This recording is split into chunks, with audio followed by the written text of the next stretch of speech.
Hello guys, welcome to my channel.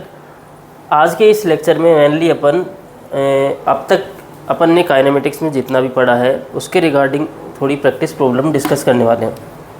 पहले एक छोटा सा कंसेप्ट डिस्कस कर लेते हैं। मैंने आपको बताया था कि acceleration equal to rate of change of velocity a equal to d v by d t. A equal to d v by d t. Let's assume मैं इस एक्सप्रेशन को ऊपर नीचे dx से मल्टीप्लाई करता हूँ, d v by d t into d x upon d x. अब मैं क्या करता हूँ, इसको क्लब कर देता हूँ तो मुझे मिल जाएगा d x by d t into d v by d x.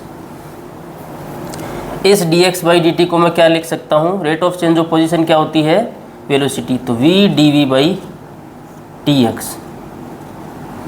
तो एक्सेलरेशन का एक और एक्सप्रेशन आ गया, v d v by d x. क्या d v by d x ही होगा? अगर वेलोसिटी जो है वो x, अगर पोजीशन अगर हम s की टर्म में नहीं काउंट कर, x की टर्म में नहीं काउंट करते हैं, s की टर्म में अगर काउंट करते हैं या y की टर्म में काउंट करते हैं या z की टर्म में काउंट करते हैं, तो ये expression v d v by d s, v d v by d y, v d v by d z accordingly change होता जाएगा। तो अपन को ध्यान क्या रखना है कि कब कौन सा फॉर्मूला लगाना है एक्सेलरेशन के लिए। पहली बात, नॉर्मली पूछा जाता है तो अपन इंस्टेंटेनियस एक्सेलरेशन ही निकालते हैं। एवरेज एक्सेलरेशन के लिए वो स्पेशली मेंशन करेगा सवाल में, a equal to d v by d t. अब अपने पास दो फॉर्मूले आ गए कि acceleration equal to d v by d t भी होता है और acceleration equal to v d v by d x होता है। ये पहला, एक मिनट इसको उल्टा लिख लेता हूँ, उल्टा लिख लेता हूँ, उल्टा। ये यहाँ तक आ गया अपना formula, a equal to v d v by d x.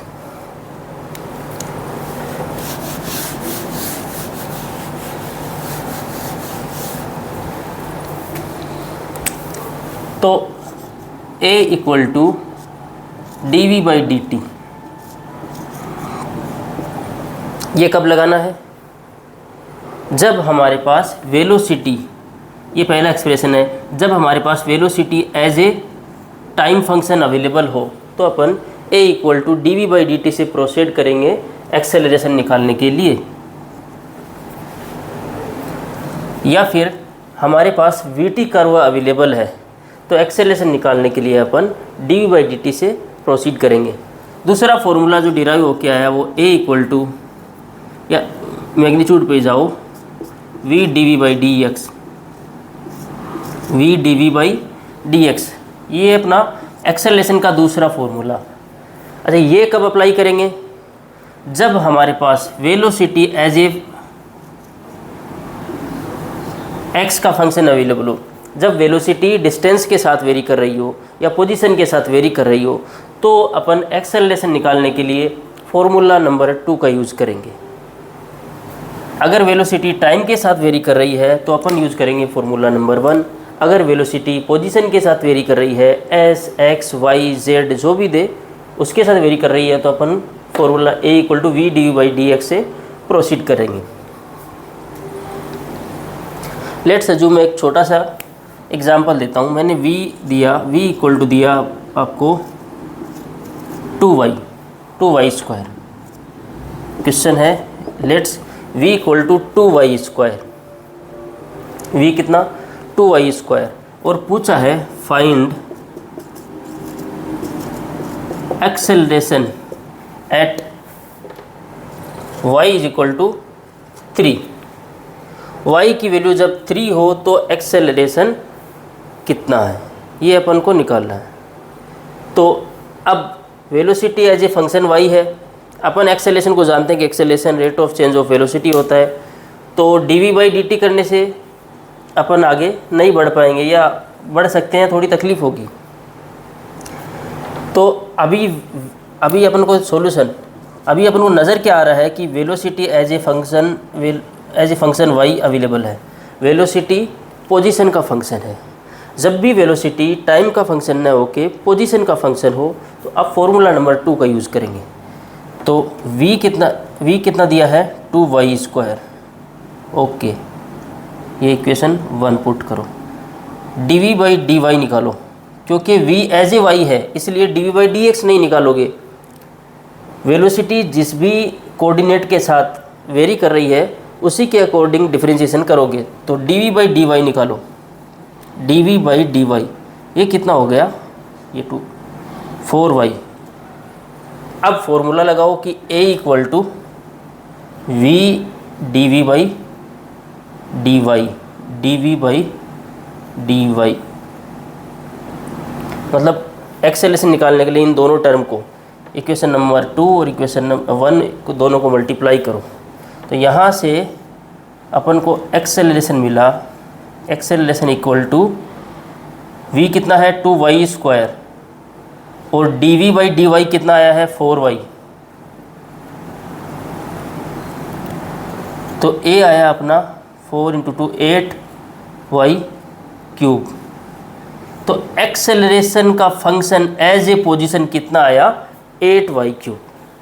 अब अपन क्या करेंगे, जिस भी कोऑर्डिनेट पे अपन को वैल्यू पूछी है उसकी वैल्यू एक्सेलरेशन वाले फंक्शन में अपन पुट करेंगे। तो a एट y = 3, इस इक्वेशन में y की वैल्यू 3 पुट करो और आंसर निकालो। y की वैल्यू 3 पुट करो और आंसर निकालो। मैं अभी आगे y = 3 तो कितना आया 8y³, 8 × 3 का cube = 8 × 27। This comes out to be कितना हुआ ये 216। तो एक्सेलरेशन जो आया वो आया, अगर अपन मीटर में लेते हैं 216 मीटर/सेकंड²। तो जब भी अब हमें ख्याल क्या करना है, जो अब मैंने अभी छोटा सा टॉपिक बताया उसको एक बार मैं फिर बोल देता हूँ। मैं बार बार इसलिए बोलता हूँ कि आपके दिमाग में बार बार फोकस पड़े और जो मैं बोल रहा हूँ वो आपको पक्का हो जाए। जब वेलोसिटी एज ए टाइम का फंक्शन अवेलेबल हो तो अपन आगे बढ़ेंगे a = dv/dt से। जब वेलोसिटी एज ए पोजीशन का फंक्शन अवेलेबल हो, अगर पोजीशन x के टर्म में दी है तो a = v dv/dx होगा। अगर v as a function of y दिया है तो a = v × dv/dy। अब इसमें क्या है, पहला काम मैंने पूरे लेक्चर में यही सिखाया है कि जब भी जितनी भी इंस्टेंटेनियस वैल्यू आप निकालते हो तो आपका पहला काम क्या है, आपका पहला काम है फंक्शन निकालना। आपके साथ परेशानी क्या है कि आप पहले ही वैल्यू पुट कर देते हो, फिर डिफरेंशिएट करने की सोचते हो और अजीबोगरीब तरीके से कंफ्यूज होकर तरह तरह के सवाल करते हो। पहला काम हमेशा v as a t available है तो dv/dt निकाल के फंक्शन निकालो एक्सेलरेशन का एज ए टाइम t, फिर टाइम की वैल्यू पुट करो।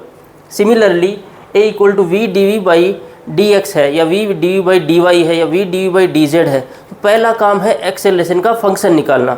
एक्सेलरेशन का फंक्शन सीधा सीधा बोल रहा है कि a = v × dv/dy, मतलब v का फंक्शन जो आपके पास अवेलेबल है उसको dv/dy का जो फंक्शन आपने निकाला है दोनों को मल्टीप्लाई करो तो एक्सेलरेशन का फंक्शन एज ए पोजीशन आएगा और वहाँ पे पोजीशन की वैल्यू पुट करो। Value putting is last step. आपके साथ परेशानी क्या है, आप वैल्यू पुटिंग स्टार्टिंग में कर देते हो और वो एक अजीब तरीके से गलत होने के चांसेस आपके बढ़ जाते हैं। इसलिए आप ध्यान रखो कि वैल्यू पुटिंग क्या है, लास्ट स्टेप।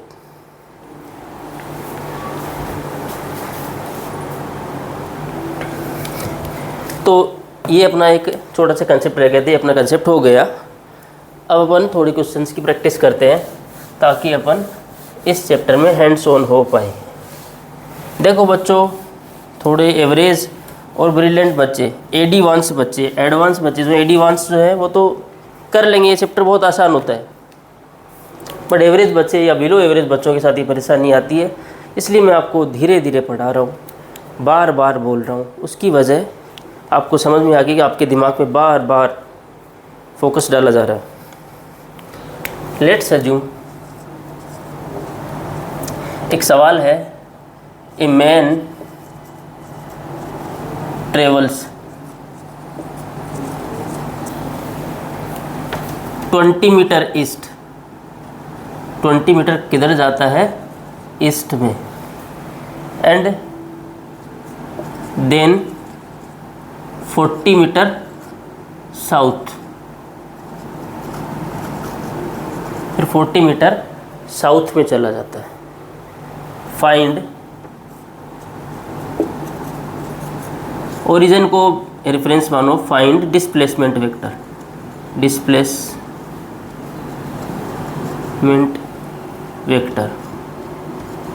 डिस्प्लेसमेंट वेक्टर निकालो। तो जब भी आप ये डायरेक्शन का डायग्राम ड्रॉ करते हो तो आप याद रखो clockwise NESW, clockwise NESW, clockwise आपको क्या याद रखना है? NESW। ये अपना ये अपना मतलब डायरेक्शन का डायग्राम हुआ। ये हो गया नॉर्थ, NESW, NES और W, ये NESW का डायग्राम हो गया। सिमिलरली अपन IJK का डायग्राम भी जानते हैं, लेकिन अपन अभी जस्ट IJ की बात करते हैं। ये पॉजिटिव I हो गया, ये नेगेटिव I के, ये पॉजिटिव J कैप, ये नेगेटिव J कैप, ये डायरेक्शन डायग्राम। अब सवाल क्या बोल रहा है बच्चों? 20 मीटर ईस्ट में कितना? 20 मीटर। तो अपन चल रहे हैं ईस्ट में, कितना चल रहे हैं? ये ओरिजिन को रेफरेंस मानना है। 20 मीटर चले हैं ईस्ट में, यहाँ आ गए, ठीक है। फिर 40 मीटर साउथ, फिर 40 मीटर कहाँ गए? साउथ में। तो A to B गए, 20 metre east, then 40 metre south. अब देखो डायरेक्शन डायग्राम से साउथ माइनस Z एक्सिस को रिप्रेजेंट कर रहा है, माइनस Y एक्सिस को रिप्रेजेंट कर रहा है। नॉर्थ जो है पॉजिटिव Y एक्सिस को रिप्रेजेंट कर रहा है, ईस्ट जो है पॉजिटिव X एक्सिस को रिप्रेजेंट कर रहा है, और वेस्ट जो है नेगेटिव X एक्सिस को रिप्रेजेंट कर रहा है। आपको NESW याद रखना, आप कभी कंफ्यूज नहीं होगे। तो अपन फाइनली यहाँ पहुँच गए, मतलब नेगेटिव Y एक्सिस में अपन कितना चले? 40। अब ये राइट साइड में या पॉजिटिव X एक्सिस में कितना चले? 20। तो ये कोऑर्डिनेट आए, मैन के जो कोऑर्डिनेट आए वो कितने आ गए भाई? X एक्सिस में आ गया 20, Y एक्सिस में आ गया -40। अगर डिस्प्लेसमेंट कोऑर्डिनेट की बात करूं तो ये हो गए कोऑर्डिनेट, और डिस्प्लेसमेंट वेक्टर की अगर मैं बात करूं तो इसी को ही IJ पहना दो, तो 20 I कैप -40 J कैप, ये हो गया अपना डिस्प्लेसमेंट वेक्टर, ये हो गया अपना डिस्प्लेसमेंट वेक्टर। नेक्स्ट सवाल है बच्चों, एक आदमी जो है अपनी जर्नी का, एक आदमी बोलूँ, एक बॉडी बोलूँ, एक ऑब्जेक्ट बोलूँ, जो भी बोलूँ, अपनी जर्नी का 1/3 हिस्सा जो है वो 20 मीटर पर सेकंड से ट्रेवल करता है, और बचा हुआ हिस्सा 60 मीटर पर सेकंड से ट्रेवल करता है। बताओ उसकी एवरेज स्पीड कितनी है? तो सवाल ये है कि 1/3 अपनी टोटल जर्नी का या टोटल लेंथ का 1/3 कितने से ट्रेवल करता है? 20 मीटर पर सेकंड से। सिमिलरली बचा हुआ 2/3, अभी लेंथ के कट हो रहे हैं ना, अपनी जर्नी की टोटल लेंथ 2/3 कितने से ट्रेवल कर रहा है? 60 मीटर पर सेकंड से। तो बताओ एवरेज स्पीड कितनी? Find average speed. तो अपन को याद हो गई भाई 1/3, 2/3, ये 20, ये 60। आंसर लिखो, ये 3 जाएगा ऊपर, 3 × V1 V2 20 + 20 × V1 V2 60। Divided by, इस 1 को 60 से लो, इस 2 के फैक्टर को 20 से लो, divided by 2 into 20, 2 into V1 plus 1 into V2 plus 1 into 60, तो ये आ जाएगा ऊपर 3 into 1200 divided by 100, this comes out to be 36 metre पर सेकेंड। तो ये अनइक्वल डिस्टेंस कट का सवाल हो गया, सीधा कर लो, कोई तकलीफ नहीं। अपन को पता है भाई ये 3 ऊपर जाएगा, V1 V2 को मल्टीप्लाई करो, 3 इंटू 20 इंटू 60, फिर ये 1 को 60 से प्लस 2 को 20 से, इससे क्या अपन को मिलेगी एवरेज स्पीड। तो ये अपन ने जितने भी कंसेप्ट्स अब तक किए हैं उन पे बेस सवाल में धीरे धीरे कवर कर रहा हूँ।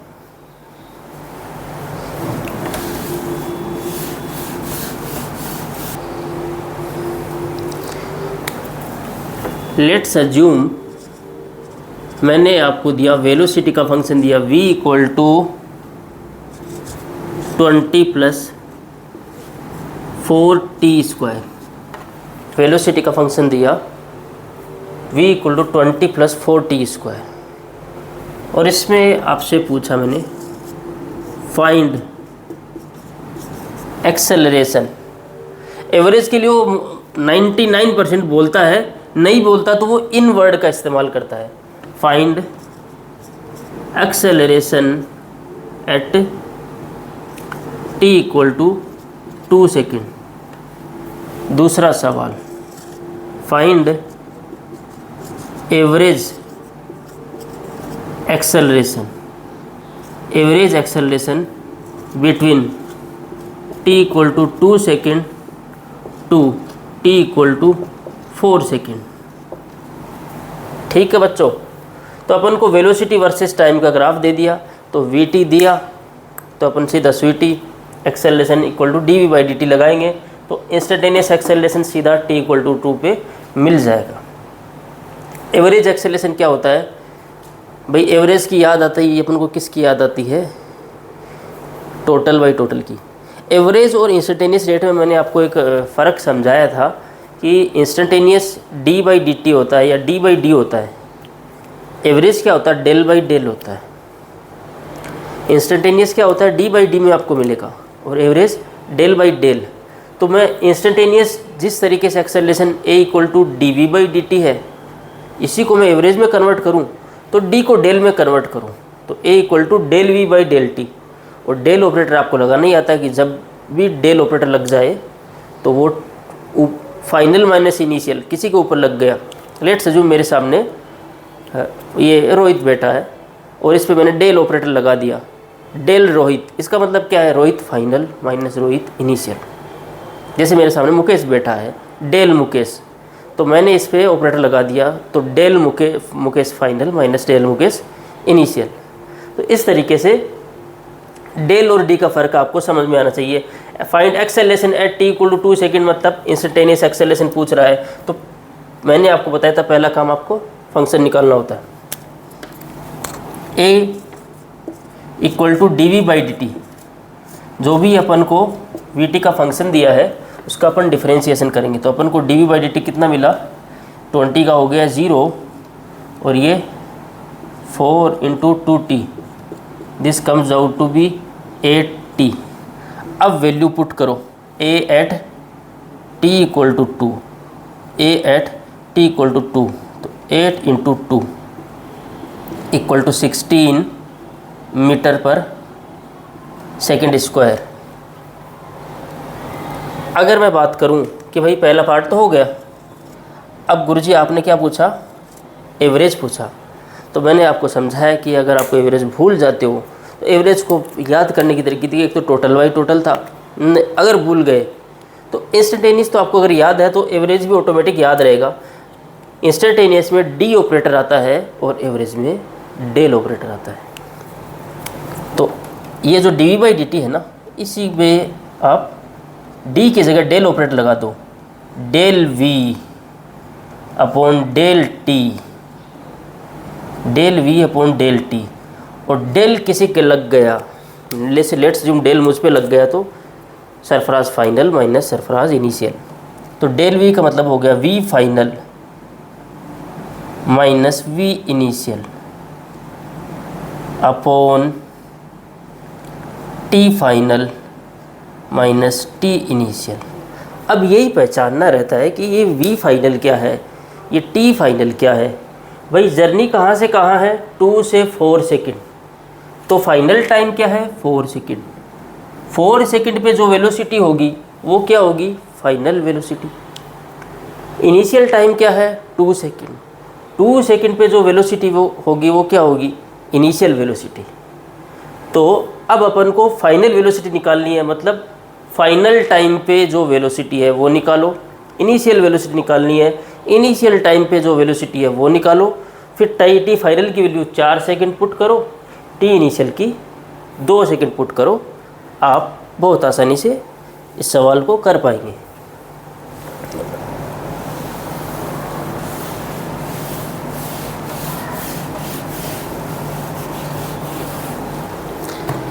अब देखो टी इनिशियल कितना है 2 सेकंड, इसी टाइम के करस्पॉन्डिंग जो वेलोसिटी होगी उसको बोलेंगे वी इनिशियल। अब वी इनिशियल कहाँ से निकालेंगे, वही वैल्यू पुटिंग का सवाल है ना, टाइम की वैल्यू पुट करनी है किसमें, वेलोसिटी में। तो वेलोसिटी का फंक्शन अवेलेबल होना चाहिए, वेलोसिटी का फंक्शन अपन को दिया है, नहीं होता तो अपन निकालते किधर से भी। वेलोसिटी इनिशियल, तो टी की वैल्यू 2 पुट करो, 20 + 4 × 2 का स्क्वायर, तो ये आ गया 20 प्लस ये कितना हो गया 4 × 4 16 36। और टी फाइनल कितना है 4 सेकंड, इस पे जो वेलोसिटी होगी उसको बोलेंगे वी फाइनल। वो कितनी होगी, टी की वैल्यू इस फंक्शन में 4 पुट करो, कौन से फंक्शन में, वेलोसिटी के फंक्शन में। वेलोसिटी का फंक्शन कितना दिया है 20 + 4t स्क्वायर, तो 4 × 4 का स्क्वायर। अब ये हो गया 4 का क्यूब हो गया, 16 × 4 64, 64 + 20 84। अकल वाले तो ऐसे भी कर लेते हैं कि भाई जो फास्ट बढ़ते हैं भाई 20 प्लस, इसमें भी देखो ये कांस्टेंट रहेगा, फाइनल में भी ये कांस्टेंट आएगा, 20 डायरेक्ट उड़ता, और ये 64 - 16 करके आप डायरेक्ट भी चल सकते थे, लेकिन एक बार मैं आपको बहुत धीरे धीरे चलना सिखा रहा हूँ। अब एवरेज एक्सेलरेशन कितना होता है, del v upon del t.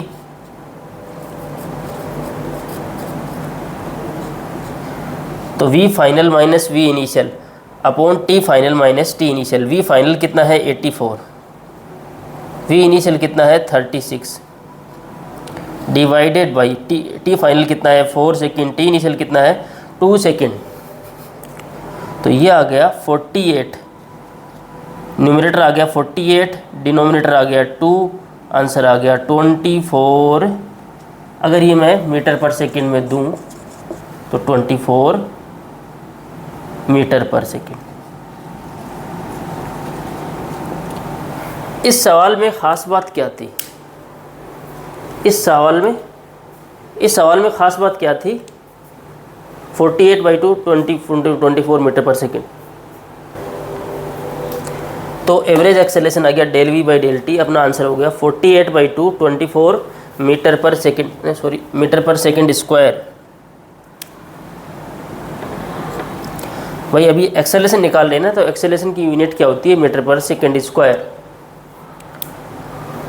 तो इसमें ख़ास बात क्या थी कि अगर ये पूछता कि 2 सेकंड में या 4 सेकंड में एवरेज एक्सेलरेशन बताओ, 4 सेकंड में एवरेज एक्सेलरेशन बताओ, तो इसमें वो इनिशियल टाइम क्या है वो नहीं बता रहा, तो अपन को इनिशियल टाइम क्या लेना है 0। तो t = 0 पे v इनिशियल वेलोसिटी निकालनी है, और फाइनल टाइम तो दे दिया कि 4 सेकंड, फाइनल कितना है 4 सेकंड, 4 सेकंड में वेलोसिटी निकालनी है, दोनों का डिफरेंस करना है upon time difference, average velocity निकल जाएगी। ज़्यादातर सवाल इसी तरीके से आते हैं, लेकिन अगर वो मेंशन कर दे कि आपका टाइम स्पेन है 1 से 3 सेकंड, तो इनिशियल कितना 1, फाइनल कितना 3, 1 पे वेलोसिटी, 3 पे velocity, velocity difference upon time difference, average acceleration.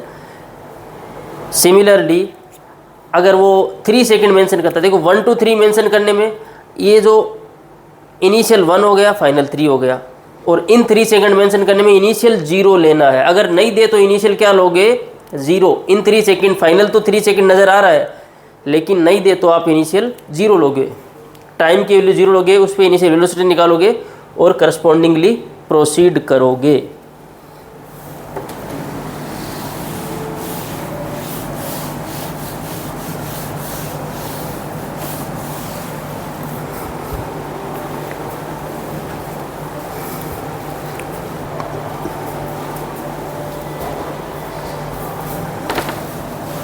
तो मैंने पिछले सवाल में आपको एक बात सिखाने की कोशिश की थी कि अगर आप इंस्टेंटेनियस, अगर आपको याद है लेकिन एवरेज याद नहीं रही है, तो एवरेज एक तो टोटल बाई टोटल होता है, जैसे दूसरा क्या होता है, दूसरा होता है जो आपने इंस्टेंटेनियस में डी ऑपरेटर लगाया है, डी बाई डी, उसको डेल बाई डेल कर दो तो आपको याद आएगी, एवरेज की आपको ऑटोमेटिक याद आ जाएगी।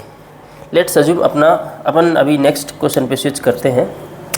2 क्वेश्चन मैं ए पार्ट बी पार्ट करके देता हूँ, उससे में एक थोड़ा सा बेसिक का कंसेप्ट है वो भी मैं इसमें डिस्कस करूँगा।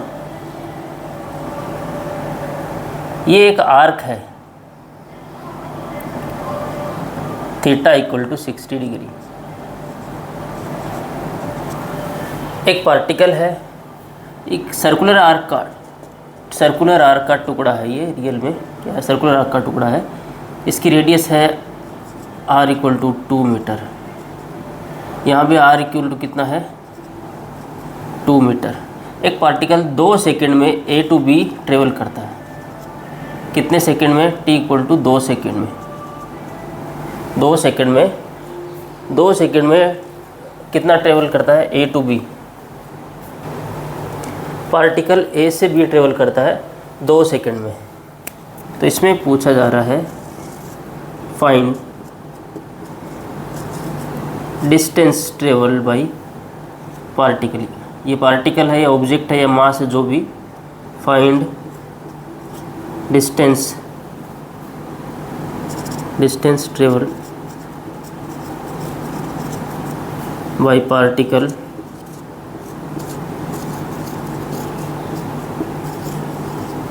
find distance travel by particle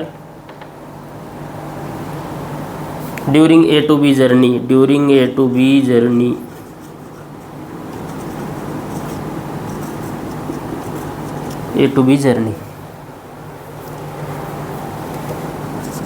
average speed, दूसरा क्या है, एवरेज स्पीड भी निकालो इसी जर्नी में।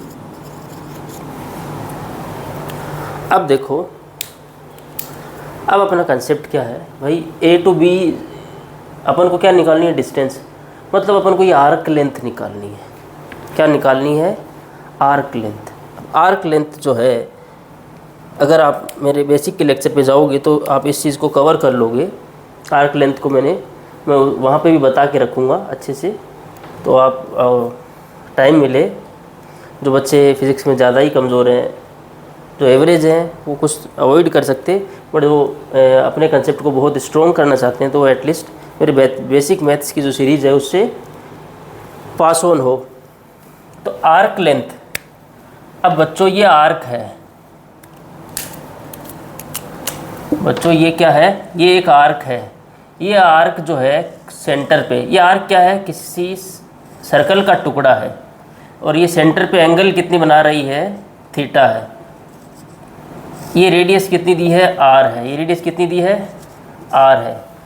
ये आर्क है, अपनी नज़र में क्या है, ये एक चूड़ी का टुकड़ा है। क्या है, चूड़ी का टुकड़ा है, और उस चूड़ी के टुकड़े की लंबाई अपन से पूछिए कि भाई वो जो कर्वीलिनियर लेंथ है वो आप बताओ, चूड़ी के टुकड़े की लंबाई समझो। वो आर्क लेंथ कितनी होती है भाई, चूड़ी का टुकड़ा, चूड़ी कौन पहनती, लेडीज़, लड़की, और चूड़ी का टुकड़े कब होते हैं, जब वो लड़ती, क्या, जब लेडीज़ आपस में लड़ती, तो चूड़ी का क्या हो जाता है, टुकड़ा हो जाता। तो लड़ती, तो आर्क लेंथ को अगर मैं एल बोलूँ, ये एल होता है, एल से रिप्रेजेंट करते, तो लड़ती L equal to r theta. लड़ती, लहरती, थीटा का टी, आर का आर और एल का लड़ती। आपको थोड़ी अजीब सी ट्रिक लग रही है, लेकिन यही रियलिटी है कि बड़े बड़े तुर्रम खां को भी जब ये मैं लेंथ पूछता हूँ तो वो भूल जाते हैं, लेकिन आप नहीं भूलोगे। जैसे ही आपको दिखा आपको याद आएगा चूड़ी का टुकड़ा। और चूड़ी के टुकड़े कब होते हैं, जब लड़कियाँ लड़ती, जब लेडीज़ लड़ती तो चूड़ी के हो गए टुकड़े आपस में, आपस की मार झाड़ में। तो आर्क लेंथ, चूड़ी के टुकड़े की लंबाई कितनी आई, आर थीटा। इसमें ख्याल क्या रखना है कि थीटा को लेना है। Theta is angle made by this arc on centre. ये चूड़ी का टुकड़ा सेंटर पे कितना एंगल बना रहा है, वो एंगल क्या है, थीटा।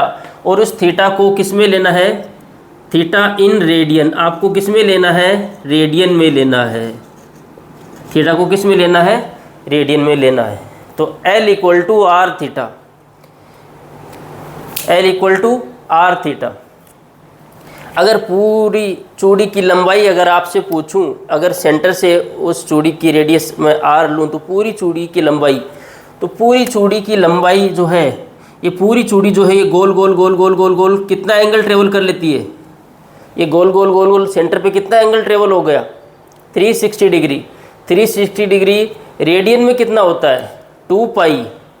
तो L, अगर मैं लेट सजूम ये पूरी चूड़ी आपको देता हूँ, मैंने आपको ये पूरी चूड़ी दी, ये रिंग दी, पूरी चूड़ी दी, और आपसे पूछा, ये रेडियस आर दी, आपसे पूछा कि इस पूरी चूड़ी की लंबाई बताओ। तो चूड़ी लड़ती, लड़कियां लड़ती, L equal to r theta.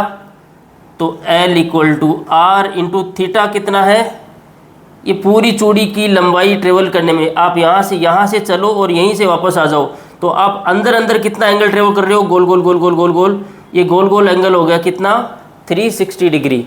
इसको रेडियन में कितना, इसकी रेडियन में वैल्यू कितनी होती है, 2 पाई। तो L equal to r into 2 pi. तो L आ गया 2 पाई आर। इसी को बोला जाता है क्या, सर्कल की पेरीमीटर भी इसको रिप्रेजेंट कर देते। इतनी बात समझ में आई। वो रियलिटी में इसी चूड़ी का अगर मैं एक कट मार दूं तो लड़ती आपको, ये आपको याद रह जाती है 2 पाई आर, हाफ की पाई आर भी याद रह जाती है, लेकिन मैं कोई जनरल एंगल थीटा देता हूँ आप भूल जाते हो। तो जैसे ही आपको आर्क लेंथ, आर्क देखते ही उसकी शक्ल देखो, शक्ल आपको चूड़ी के टुकड़े की नज़र आई तो आपको लड़ती ऑटोमेटिक याद आई। तो आर्क लेंथ होगी L equal to r theta. इस सवाल के पीछे मेरा कंसेप्ट है, इसलिए मैंने ये सवाल लिया है। दूसरी बात क्या है कि भाई आपने लंबाई तो निकाल दी, ये L लड़ती, L equal to r theta, but ये इस आर्क का एरिया भी निकाल के बताओ, ये आर्क का एरिया कितना होता है, इसी चूड़ी का पूरा अंदर का एरिया कितना होता है, पाई आर स्क्वायर, हाफ चूड़ी का पाई आर स्क्वायर बाई 2। ये डिराइव कैसे होके आएगा, तो ये एंगल अगर थीटा है, लेंथ कितनी आई थी, लड़ती L equal to r theta. तो ये एरिया अगर A है, एरिया A है, तो एरिया A कितना आएगा, A का A लिखो, तो A हो गया, एक मिनट, A हो गया, और आर थीटा को ऐसे के ऐसे लिखो, 2 यहाँ ऊपर डालो और 2 नीचे, 2 ऊपर डाल दिया आर के ऊपर। ये एरिया में आपको फिट जो एंगल है थीटा है वो रेडियन है, उसकी कोई मीटर वीटर में यूनिट नहीं है, एरिया तो मीटर स्क्वायर में होता है। तो जाहिर सी बात है इसको अगर आपने मीटर में लिया तो एरिया जो है वो मीटर में नहीं आएगा, मीटर स्क्वायर के टर्म में आएगा। तो जाहिर सी बात है R2 टाइम्स मल्टीप्लाई है, आर का स्क्वायर टाइप की कोई टर्म रही होगी। तो अब L लड़ती लिखो, 2 ऊपर डालो और 2 नीचे डालो, आप ऑटोमेटिक आपको एरिया याद रह जाएगा। अगर आप लड़ती याद रख पाते हो तो आप एरिया भी याद रख पाओगे। आप लड़ती लिखते ही आर के ऊपर 2 डालो, स्क्वायर करो, अपॉन 2 करो, तो लड़ती और आर्क लेंथ का एरिया ये होता है। उम्मीद करता हूँ ये आपको समझ में आया, आगे से आप गलत नहीं करोगे।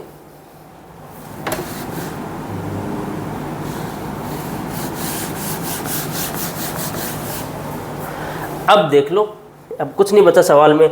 ये distance travel A to B, ये कितनी है? चूड़ी के टुकड़े की लंबाई चूड़ी का टुकड़ा लड़ती L equal to r theta, L equal to r theta, theta की वैल्यू है 60 डिग्री, 60 डिग्री रेडियन में कितना होता है?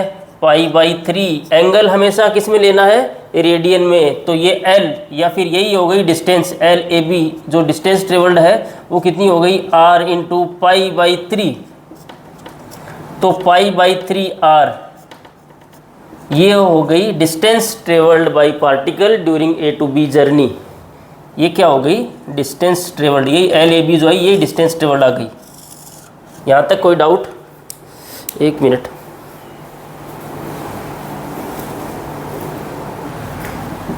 डिस्टेंस हुई π/3 r। एक मिनट, डिस्टेंस हो गई π/3 इंटू आर।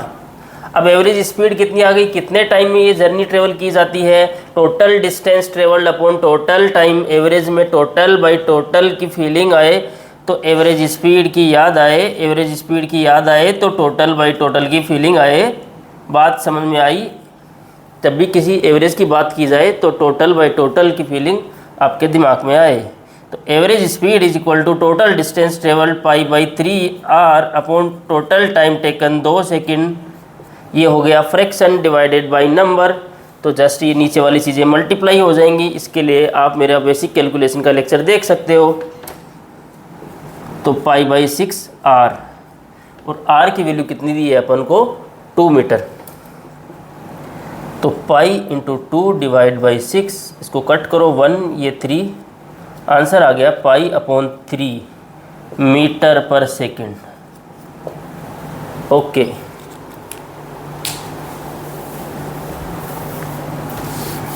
सेम सवाल फटाफट, छोटा सा सेम सवाल, एकदम सेम सवाल, टन टनाटन। ए से बी जर्नी, ये एंगल 90 डिग्री, ए से बी जर्नी, डिस्प्लेसमेंट पूछा है, डिस्टेंस भी पूछी है। कहाँ पे displacement? A to B, A to B. Displacement कितना हुआ? ये रेडियस आर दी है, ये रेडियस आर दी है। डिस्टेंस कितनी हुई?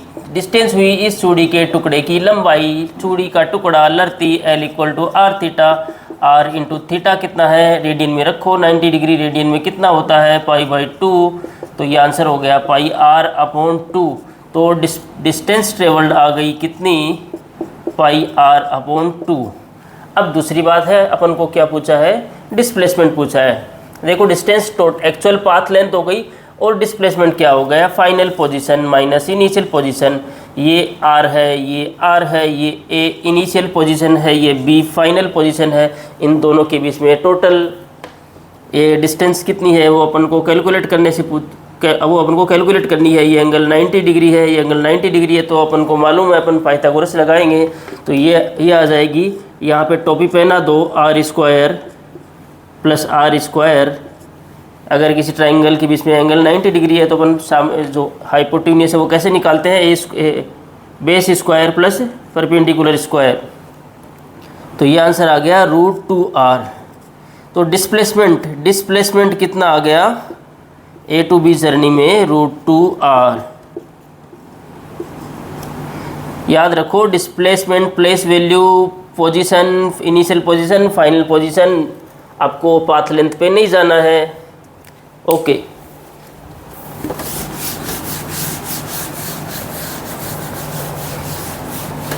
अभी नेक्स्ट सवाल अपन करते हैं।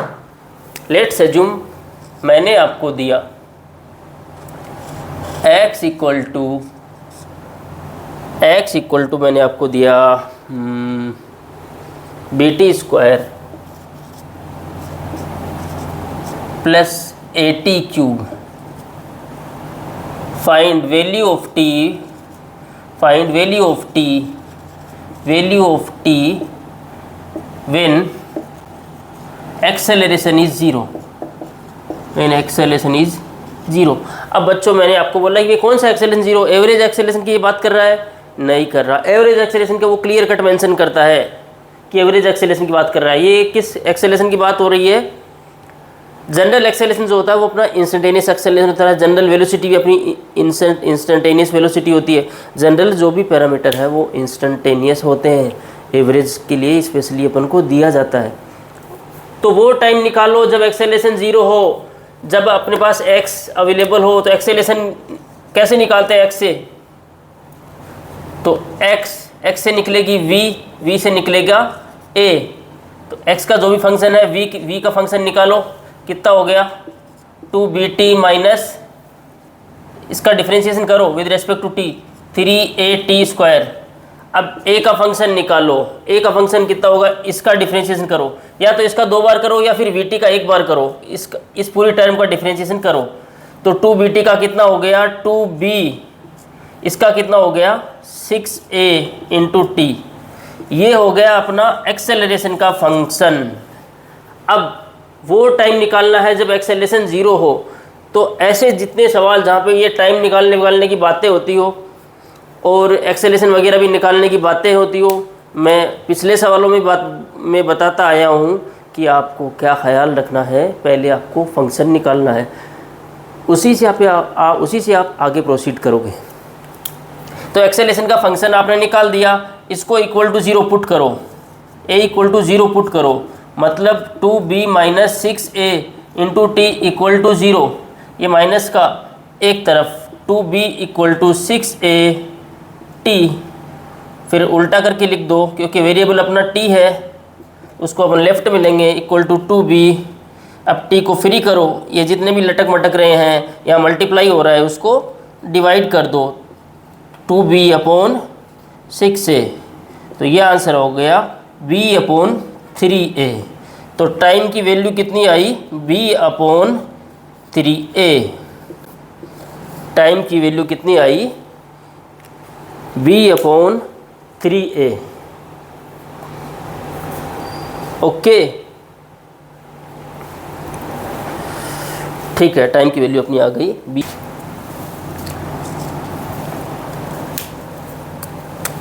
नेक्स्ट सवाल, एक पार्टिकल जो है t/3 हिस्सा, t/3 पार्ट v1 वेलोसिटी से चलता है और बचा हुआ टोटल टाइम कितना ले रहा है, t ले रहा है। तो बचा हुआ टाइम, अभी टाइम कट हो रहा है 2t/3 जो है वो v2 स्पीड से चलता है। बताओ एवरेज वेलोसिटी कितनी हुई। तो भाई साहब एवरेज वेलोसिटी कितनी होती है, फॉलो क्या होता है, डिस्टेंस इक्वल टू दस्त फॉलो होता है। दस्त एक्सेलरेशन ज़ीरो होता है, दस्त फॉलो होता है। दस्त हमेशा कोई बुरी चीज़ नहीं होती। एवरेज स्पीड के सवालों में आप दस्त को एक अच्छा हथियार मान के चलो, आपके लिए एक अच्छा बायोलॉजिकल वीपन है दस्त। Distance equal to speed into time. तो ये टोटल डिस्टेंस काउंट करो। लेट्स अज्यूम ये ए से स्टार्ट हुआ, ए बी सी। तो टोटल डिस्टेंस कितनी है, एवरेज स्पीड के लिए अपन क्या करेंगे, average speed equal to A B plus B C. A B कितना है भाई, speed into time, distance equal to speed into time, v1 into t/3, v1 into t/3 plus v2 into 2t/3 divided by t। ये t दोनों term में individual divide होके cut हो जाएगा। पहली टर्म आएगी v1/3, दूसरी टर्म आएगी 2v2/3। ओवरऑल आंसर आएगा v1 plus 2v2 upon divided by 3। ये मैं पहले बता चुका हूँ लेकिन आ गया सामने तो मैंने बता दिया।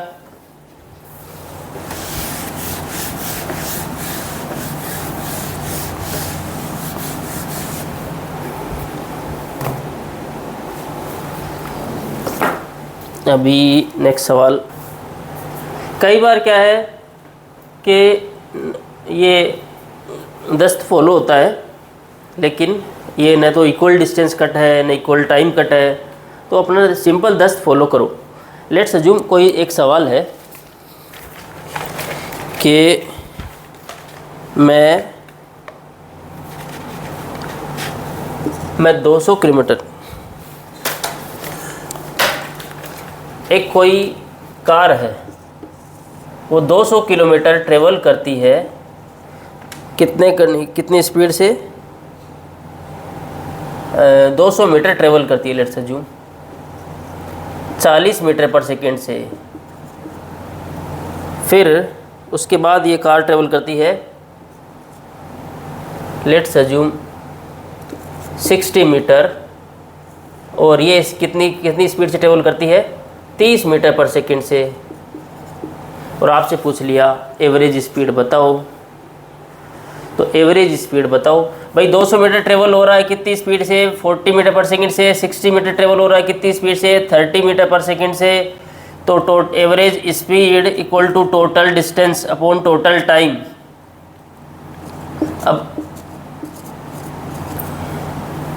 अपने पास टोटल टाइम तो अवेलेबल नहीं है, लेकिन ये तो फॉलो ही होता रहेगा distance equal to speed into time. तो इस जर्नी का टाइम निकाल लो भाई। डिस्टेंस 200 है, अपॉन 40 करके 5 सेकंड हो जाएगा। ये जो हाफ जर्नी, ये तो और जर्नी बची है, इसमें कितना टाइम लगेगा? 60 मीटर अपॉन 30 मीटर, 2 सेकंड हो जाएगा। तो टोटल जो टाइम आया वो कितना आ गया? हाफ सेकंड नहीं, सॉरी, 5 सेकंड यहाँ पे आया, 2 सेकंड यहाँ पे आया, तो टाइम आ गया 7 सेकंड। डिस्टेंस कितनी है? 260 मीटर। तो टोटल डिस्टेंस कितनी है? 260 मीटर। टाइम कितना आया? 7 सेकंड। लेकिन कैसे आ रहा है वो देख लो कि डिस्टेंस अपॉन वेलोसिटी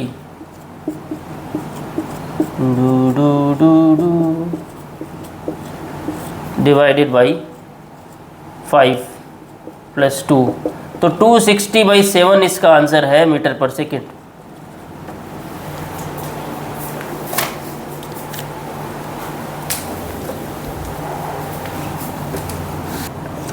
नेक्स्ट सवाल है, एक पार्टिकल जो है उसका ग्राफ दिया है x वर्सेस t का, और पार्टिकल कुछ इस तरीके से ट्रेवल करता है,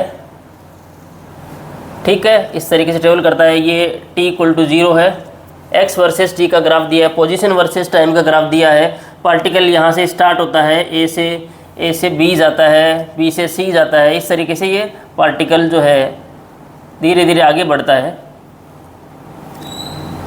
ये t = 1 सेकेंड दिया है, ये 4 सेकेंड दिया है, ये 8 सेकेंड दिया है।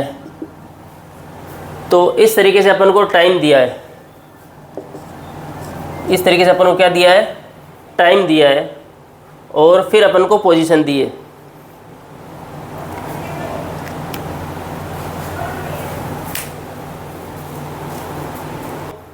ये अपन को ग्राफ दिया है कि पार्टिकल 0 से 8 सेकंड में, ये 2 सेकंड दे दिया मैंने, 1 सेकंड ने देखिए 2 सेकंड दे दिया।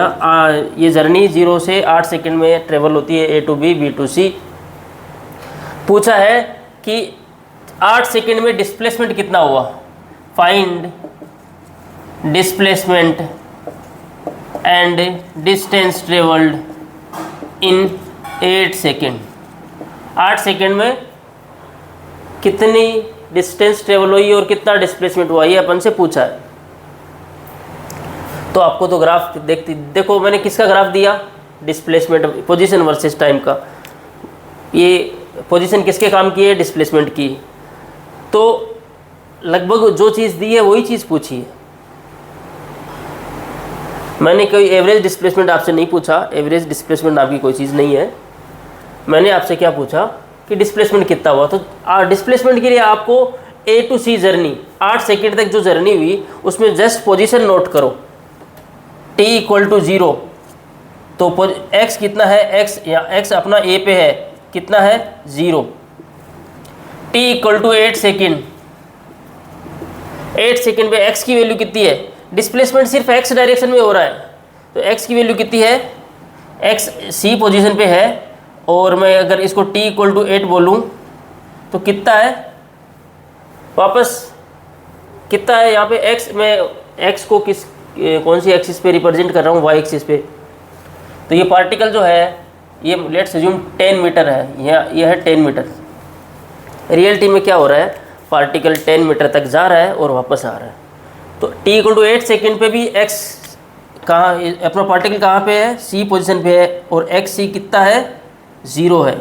तो डिस्प्लेसमेंट कितना हो गया? 0। डिस्प्लेसमेंट कितना हो गया?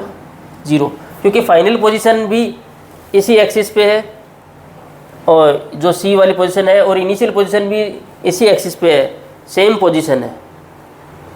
एक थोड़ा सा कन्फ्यूजिंग लगता है बच्चों को, लेकिन बहुत आसान सवाल है। अब इसमें आप नोट क्या करो, ये नोट करो कि भाई साहब एक्स वर्सेस टाइम का ग्राफ दिया, डिस्प्लेसमेंट पूछा, डिस्टेंस पूछा, ठीक है। एक्स में ट्रेवलिंग कैसे हो रही है, अगर इस तरीके से समझ नहीं आ रहा है तो इसकी ट्रेवलिंग समझो, इसकी पूरी ट्रेवलिंग लिखो सिर्फ एक एक्सिस पे। इसमें ट्रेवलिंग हो रही है x equal to a, x equal to a. यहाँ कहाँ से स्टार्ट हो रहे हैं अपन, 0 से। यहाँ पे एक्स की वैल्यू कितनी है, 0। तो 0 से लेकर अपन कहाँ तक, सिर्फ टी भूल जाओ, 0 से लेकर एक्स की वैल्यू कहाँ तक जा रहे हैं, 10 तक गए। और कितनी सेकंड में, ये टी इक्वल टू 0 वाली पोजीशन थी, ये टी इक्वल टू 4 वाली पोजीशन है। तो यहाँ पे एक्स की वैल्यू कितनी हो गई, 10 मीटर। कितनी हो गई, 10 मीटर। अब टाइम जैसे ही वापस आगे बढ़ा, तो अब देखो वापस गिरना स्टार्ट हो गया। ये एक्स जो है, एक्स जो कि वाई एक्सिस पे, वो गिरना स्टार्ट हो गया। तो t इक्वल टू 8 पे एक्स की वैल्यू कितनी है,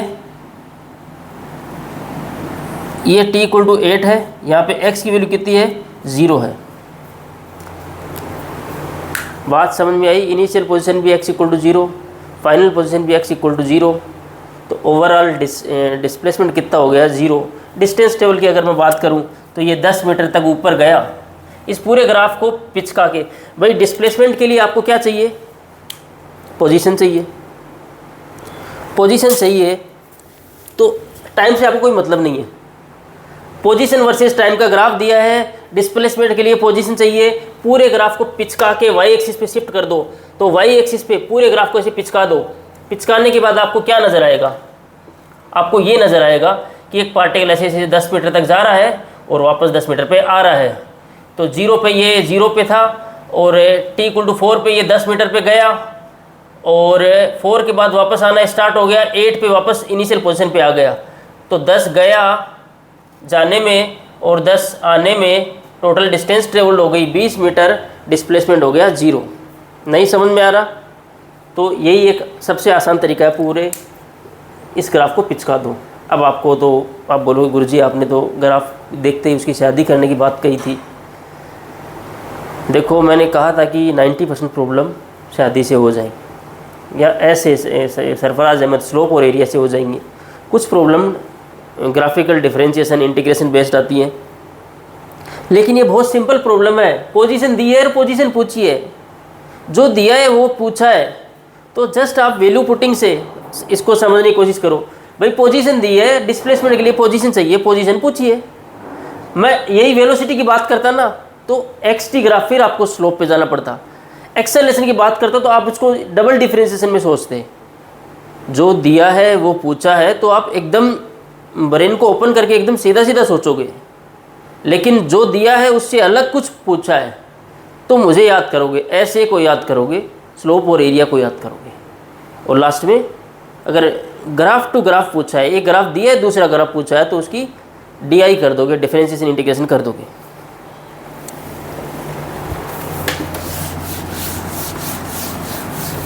कुछ बच्चों को थोड़ा सा कंफ्यूजिंग लगा तो एक सेम प्रॉब्लम मैं दोबारा करा देता हूँ, ऐसी समझो, लेट से जो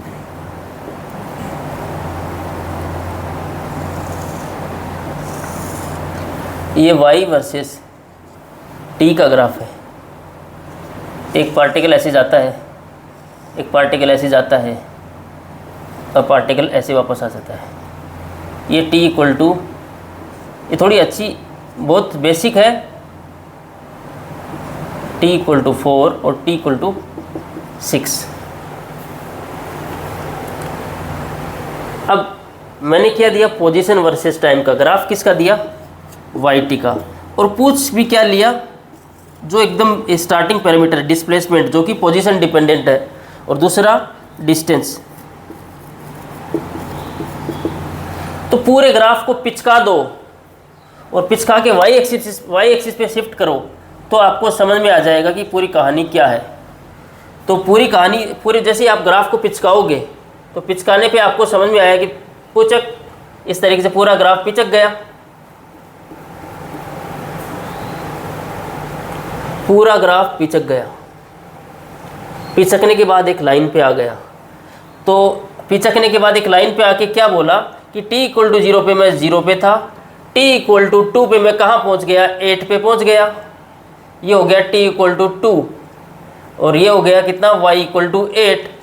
t इक्वल टू 4 पर मैं यहीं रहा, t equal to 2 to 4, t equal to 4 मैं यहीं रहा, मेरी पोजीशन यही मेंटेन रही। अब t equal to 4 to 6, 2 to 4 में मैं यहीं रहा। देखो मैं 0 से 2 सेकंड पर कहाँ पहुँच गया, 8 मीटर पर। 2 से 4 में ये देखो कांस्टेंट है, y की वैल्यू 8 मीटर कांस्टेंट है। 2 से 4 में मैं यहीं रहा। फिर 4 से 6 में मैं y की वैल्यू गिरना स्टार्ट हुई, टाइम तो बढ़ रहा है, y की वैल्यू गिरना स्टार्ट हुई, मैं वापस आना स्टार्ट हुआ और मैं वापस आया। तो t इक्वल टू 4 to 6, तो y क्या हुआ, y डिक्रीज होना स्टार्ट हुआ और डिक्रीज होते होते होते अपन कहाँ आ गए वापस, t इक्वल टू 6 पे। ये हो गया t इक्वल टू 6। यहाँ पे y की वैल्यू वापस कितनी हो गई, 0। यहाँ के y वहाँ पे वैल्यू कितनी थी, 0। तो 6 सेकेंड में डिस्प्लेसमेंट तो हो गया 0, डिस्टेंस ट्रेवल्ड कितनी हो गई, 8 मीटर गया 2 सेकेंड में। 2 से 4 सेकेंड में मैंने क्या किया, आराम किया, मैंने चाय पी, बीड़ी पी, जो मुझे लगा, मैंने 2 सेकेंड आराम किया। फिर अगले 2 सेकेंड 4 से 6 में मैंने क्या किया, चलो भाई घर चलते, अपना काम धाम खत्म हुआ। तो मैं 8 से वापस अपनी ओरिजिन पोजीशन, ये जहाँ पे y 0 हो गया, वापस आ गया। तो मैं 8 मीटर गया, वहाँ रुका, फिर 8 मीटर वापस आया, डिस्टेंस ट्रेवल्ड हो गई कितनी, 16 मीटर। डिस्प्लेसमेंट कितना, अपने घर से गया, चाय पानी नाश्ता करके वापस अपने घर ही आ गया, सुबह का भूला शाम को घर वापस आ गया, उसका डिस्प्लेसमेंट 0 हो गया। बात समझ में आई।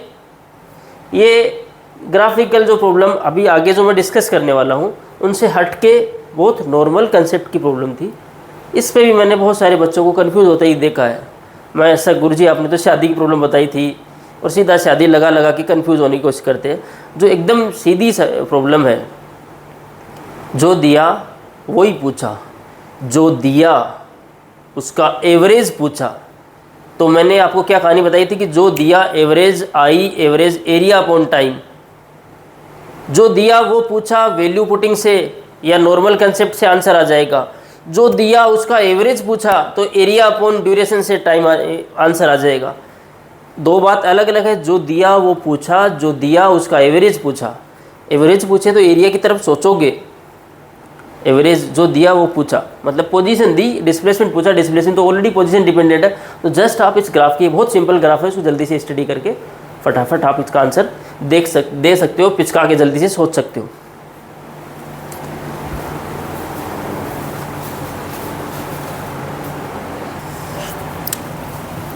एक सिंपल सवाल, एक ट्रेन जो है वो 40 किलोमीटर पर आवर की स्पीड से पटना से मुंबई जाती है और 60 किलोमीटर पर आवर की स्पीड से मुंबई से पटना वापस आ जाती है। एवरेज स्पीड आपसे पूछी है, तो वही इक्वल कट वाला सवाल हो गया। ये पटना, ये मुंबई, देन वापस पटना, पटना से मुंबई 40 की स्पीड से और मुंबई टू पटना 60 की स्पीड से, दो इक्वल कट, वी एवरेज कितना आ गया 2v1 v2 divided by v1 plus v2। तो 240 इंटू 60 डिवाइडेड बाई 40 प्लस 60, ये 100 हो गया, 2 0 से 2 0 उड़ गए, तो ये कितना हो गया 48। ये आंसर हो गया 48 किलोमीटर पर आवर। तो एक बहुत सिंपल प्रॉब्लम, अभी बची हुई प्रॉब्लम अपन नेक्स्ट लेक्चर में डिस्कस करने वाले हैं।